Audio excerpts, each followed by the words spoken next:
ভারতে নতুন করে বাবরি মসজিদ তৈরির ঘোষণা, এই কাজ কি আমরা সমর্থন করতে পারবো?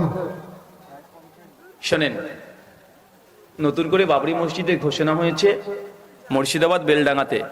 তো আমার বাড়ি থেকে খুব বেশি না, 50-60 কিলোমিটার দূরে হবে। প্রায় 500 কোটি টাকার বাজেট, শোনা যাচ্ছে 200-250 কোটি টাকা প্রায় উঠে গেছে। সরকারি কোনো প্রকল্প নয়, এটা মুসলিমদের নিজস্ব টাকা দিয়ে তারা তৈরি করছে। আর মুসলমানরা কোন মসজিদ তৈরি করবে এটা মুসলমানদের ম্যাটার। যেহেতু বাবরি একটা ঐতিহাসিক একটা মসজিদ ছিল, দীর্ঘ 33 বছর ধরে এটা নিয়ে বিভিন্ন যুদ্ধ চলেছে, হিন্দু এবং মুসলমানের মধ্যে লড়াই চলেছে। 1992 সাল 6 ডিসেম্বর। এই জন্য এই নামকরণের কারণে রাজনৈতিকভাবে কেউ ফায়দা নেওয়ার চেষ্টা করছে, এমনকি দুই পক্ষ নিতে চাচ্ছে, এটা দুই পক্ষেরই দাবি। এখন এজ এ মুসলিম হিসাবে আমরা এটা কি করতে পারি? আমার মূল কথা হচ্ছে যে কি মসজিদ হচ্ছে এটা গুরুত্বপূর্ণ নয়। মূল কথা হচ্ছে এটা, অযোধ্যাতে আসলে কি বাবরি মসজিদের পূর্বে রামের জন্মভূমি ছিল?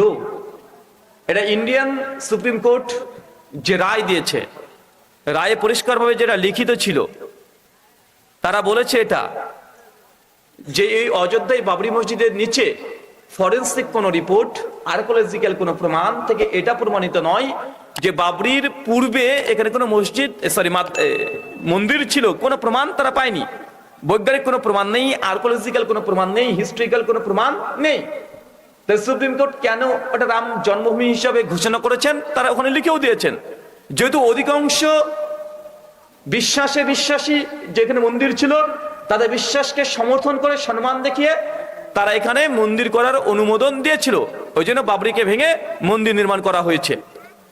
আর বাবরি ওই রাম জন্মভূমির পাশেই ওখানে অনেক জমি দিয়েছে যেন ওখানে বাবরি মসজিদ তৈরি করা হয় বা মসজিদ তৈরি করে মুসলমান। তো মুসলমান জায়গাটাকে নিয়েছে, কিন্তু কোনো প্রপার্টি ওখানে তৈরি করে নি। শোনা যায় ওখানে হসপিটাল, কলেজ, ইউনিভার্সিটি এগুলো করবে। এটা হচ্ছে সংক্ষিপ্ত ইতিহাস। কিন্তু মুর্শিদাবাদে নতুন ভাবে বাবরি মসজিদ তৈরি হচ্ছে। আমার মনে হয় না ইন্ডিয়ান কোন ল এটাতে বাধা দেয়। ইন্ডিয়ান সংবিধান article 25 section A and B এবং ভারতের সংবিধান আর্টিকেল 153 এবং 295, সবগুলো সংবিধানকে সামনে রাখলে বোঝা যায় যে কোনো ধর্মের অনুসারীরা তারা নিজস্ব কোনো প্রতিষ্ঠান তৈরি করতে পারবে, ধর্ম প্রতিষ্ঠান তৈরি করতে পারবে। আমাদের হাইকোর্ট যেটা তারাও রায় দিয়েছে যে বাবরি মসজিদ হোক, কারণ এখানে আপিল করা হয়েছিল যে বাবরি মসজিদ করতে দেওয়া যাবে না, অনেকে বিরোধিতা করেছিল। তো ভারতের হাইকোর্ট পারমিশন দিয়েছে যে করতে পারবে, কোনো সমস্যা নেই। তো দেশের সরকার যখন অনুমোদন দিয়েছে হাইকোর্ট, এখানে আমি আপনি কে? তাই নয় কি? এখন প্রশ্ন আসছে যে বাবরির নাম কেন দেবে?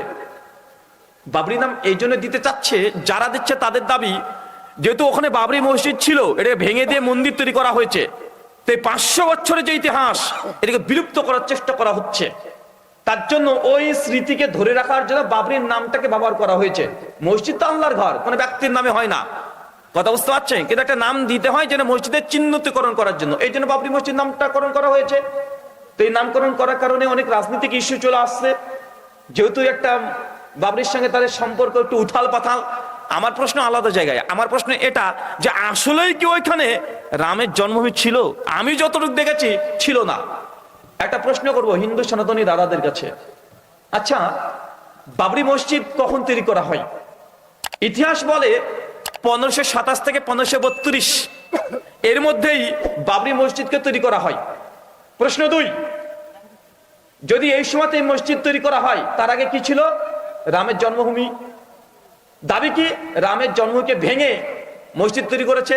তাহলে রামের জন্মভূমিকে, রাম মন্দির ভেঙেছে কত খ্রিস্টাব্দ হচ্ছে? ওই 527 থেকে 32 মধ্যেই। ভাঙার পরে তো মসজিদ তৈরি করতে হয়েছে। আচ্ছা, তার মানে 1530 মোটামুটি রামের মন্দির ভেঙে মুসলমান সম্রাট বাবর সে মসজিদ তৈরি করেছে, এটা হচ্ছে দাবি, ক্লেম তাদের। আমার জানা মতে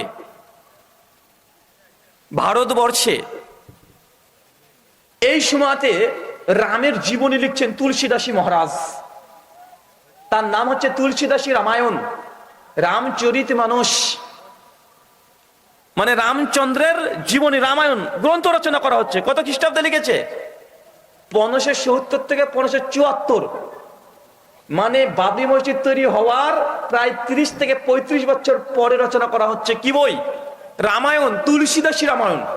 আমার প্রশ্ন, সত্যি যদি মুসলমানরা রামের মন্দির ভেঙে মসজিদ তৈরি করে, তাই তুলসীদাস মহারাজ তিনি রামের জীবনী লিখছেন, রাম ভক্ত তিনি একটা শ্লোক, একটা চপাই, একটা মন্ত্র লিখবে না, ভূমিকাতে লিখবে না যে আমাদের প্রভু রামচন্দ্রের এখানে জন্মস্থান ছিল, এখানে রামের মন্দির ছিল, কিন্তু মুসলমান ক্ষমতায় এসে বাবর এসে মন্দিরকে ভেঙে মসজিদ তৈরি করেছে, লিখতেন কি লিখতেন না? কথা বলেন।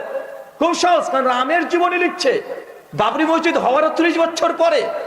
তাহলে সত্যি যদি এই ঘটনা যদি সত্যই হতো, তাহলে তুলসীদাসী মহারাজ তিনি কখন এটা মিস্টেক করতেন না।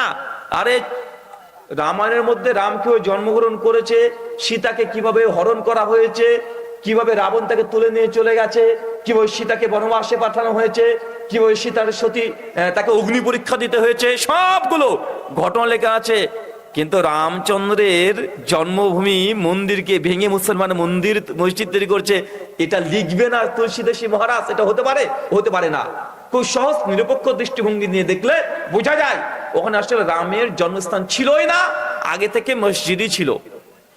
2, সেই সময় তো আমাদের পশ্চিম বাংলার মহাচৈতন্য মহাপ্রভু সেই সময়ে 1535 খ্রিস্টাব্দে তিনি মৃত্যুবরণ করেছে। বাবরি মসজিদ ওই সময় রচনা হচ্ছে 1530, 27 30। তো সেই সময়তেও যদি মুসলমানরা মন্দির ভেঙে মসজিদ তৈরি করতো, তাহলে চৈতন্য মহাপ্রভু কি একটা কথা বলতেন না? একটা ইতিহাস লিখতেন না? চৈতন্য মহাপ্রভু কি কোনো আন্দোলন করতেন না? কিন্তু ভক্তি আন্দোলন করেছেন। তিনি পশ্চিমবাংলা থেকে শুরু করে পুরী পর্যন্ত, জগন্নাথ ধাম পর্যন্ত গেছে। জগন্নাথ ধামে গিয়ে চৈতন্য মহাপ্রভুজিকে হত্যা করেছে। তো চৈতন্য মহাপ্রভু একটা কথা বলতেন না যে মুসলমান যারা ক্ষমতায় ছিল তারা আমাদের মন্দির ভেঙেছে, রামের মন্দির ভেঙে থেকে মসজিদ তৈরি করেছে? তিনিও বলেনি। ওই সময়তে শূন্য পুরাণ রচনা করা হচ্ছে, ওই সময়তে চৈতন্য ভাগবত রচনা করা হচ্ছে, চৈতন্য চরিত্রামৃত রচনা করা হচ্ছে, অনেকগুলো বই সেই সময় রচনা করা হচ্ছে। কেউ বলছে না যে মুসলমানরা মন্দির ভেঙে মসজিদ করেছে, কেউ বলছে না। আরে হিন্দু দাদারা খুব ভালোভাবে জানেন আপনারা যে ভবিষ্য পুরাণের মধ্যে 3য় স্বর্গে পরিষ্কার ভাবে সম্রাট আকবরের কথা রচনা করা হয়েছে, দিন ইলাহির কথা লেখা হয়েছে। সম্রাট আকবরের কথা সেই সময় লেখা হচ্ছে। ওই সময় যদি মুসলমানরা যদি মন্দির ভেঙে মসজিদ তৈরি করতো, তাহলে ভবিষ্য পুরাণে তো অন্ততপক্ষে একটা ইতিহাস লিখে দিত। তারা লিখতো কি লিখতো না?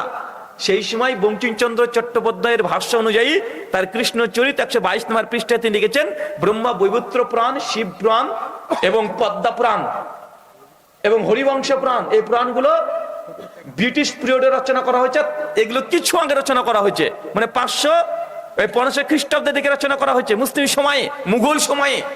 তো এতগুলো শাস্ত্র হিন্দু পণ্ডিতরা সে সময় রচনা করছে, মুসলমানরা মন্দির ভেঙে মসজিদ তৈরি করেছে, একটা শাস্ত্রে লেখা থাকবে না? হতে পারে।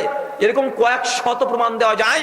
সেই সময়কার কোন হিন্দু স্কলার তারাও বলেনি যে মুসলমানরা মন্দির ভেঙে মসজিদ তৈরি করেছে।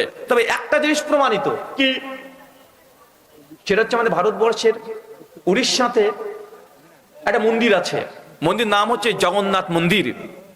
জগন্নাথ মন্দির ভারতবর্ষের বড় বড় 5টা মন্দিরের মধ্যে অন্যতম।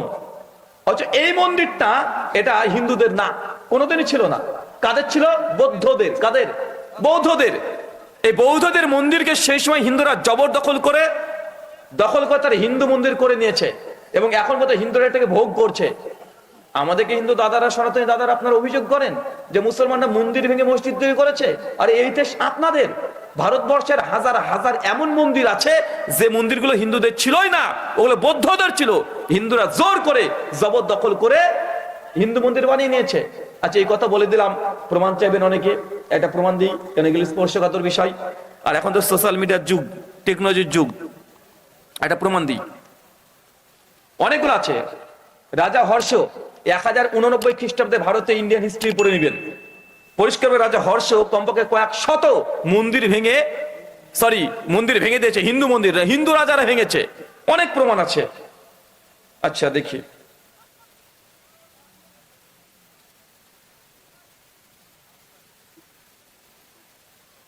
পেয়ে গেছে। ভারতবর্ষের বিখ্যাত একজন পণ্ডিত, তার নাম হচ্ছে স্বামী বিবেকানন্দজি, স্বামীজি নামে পরিচিত। রামকৃষ্ণ মিশন ট্রাস্টে তিনি, রামকৃষ্ণ মিশন যারা আছে তারা এনাকে বেশি ফলো করে, রামকৃষ্ণ পরমহংসদেব এবং স্বামীজিকে। কলকাতার বেলুর মাঠে এনাদের প্রতিষ্ঠান আছে। স্বামী বিবেকানন্দ হচ্ছে সেই ব্যক্তি, স্বামী বিবেকানন্দ হচ্ছে সেই ব্যক্তি যে ব্যক্তি প্রথম হিন্দু ধর্মকে ভারতের বাইরে প্রচার করেছেন, এবং তিনি যতগুলো বক্তব্য দিয়েছেন সব বক্তব্যগুলোকে একত্রিত করে একটা বই লেখা হয়েছে। 10টা খণ্ডে বই রচনা করা হয়েছে। বইটার নাম স্বামী বিবেকানন্দের বাণী এবং রচনাবলী। এই হচ্ছে সেই বই। এই বইয়ের 5ম খণ্ড 158 নম্বর পৃষ্ঠায় স্বামীজি একটা বইয়ের জবাব দিতে গিয়ে তিনি লিখছেন, কি লিখছেন আমি দেখাচ্ছি। লিখছেন, জগন্নাথ মন্দির একটি প্রাচীন বৌদ্ধ মন্দির। কি বলছেন? জগন্নাথ মন্দির একটি প্রাচীন বৌদ্ধ মন্দির। আমরা এটাকে এবং অন্যান্য বৌদ্ধ মন্দিরকে হিন্দু মন্দির করিয়া লইয়াছি। এরূপ ব্যাপারে আমাদিগকে এখনো অনেক করিতে হইবে। স্বামী বিবেকানন্দের বাণী এবং রচনাবলী 5ম খণ্ড 158 পৃষ্ঠা, কলকাতা থেকে ছাপানো, রামকৃষ্ণ ট্রাস্ট এরা ছাপিয়েছে।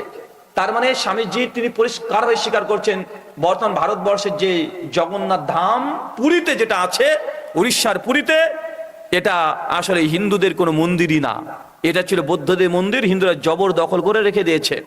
আবার আমাদেরকে বলছে আমরা নাকি মন্দির ভেঙে মসজিদ তৈরি করেছি। সম্রাট অরঙ্গজেব মন্দির ভেঙে মসজিদ তৈরি করেছে। সম্রাট অরঙ্গজেব যতগুলো মন্দির ভেঙেছে তার চাইতে দ্বিগুণ মন্দির তৈরি করে দিয়েছে। আসামের কামাখ্যা থেকে শুরু করে অরঙ্গজেব কমপক্ষে কয়েক শত মন্দিরে সেই সময় ডোনেটও করেছে। কিছু মন্দিরকে অরঙ্গজেব ভেঙেছে। কেন? ওর কারণ আছে, ওর কারণ আছে। ওই কারণগুলো আলোচনা করতে গেলে ইতিহাসের ব্যাপার লম্বা হয়ে যাবে, আপনাদের মাথার উপর দিয়ে চলে যাবে।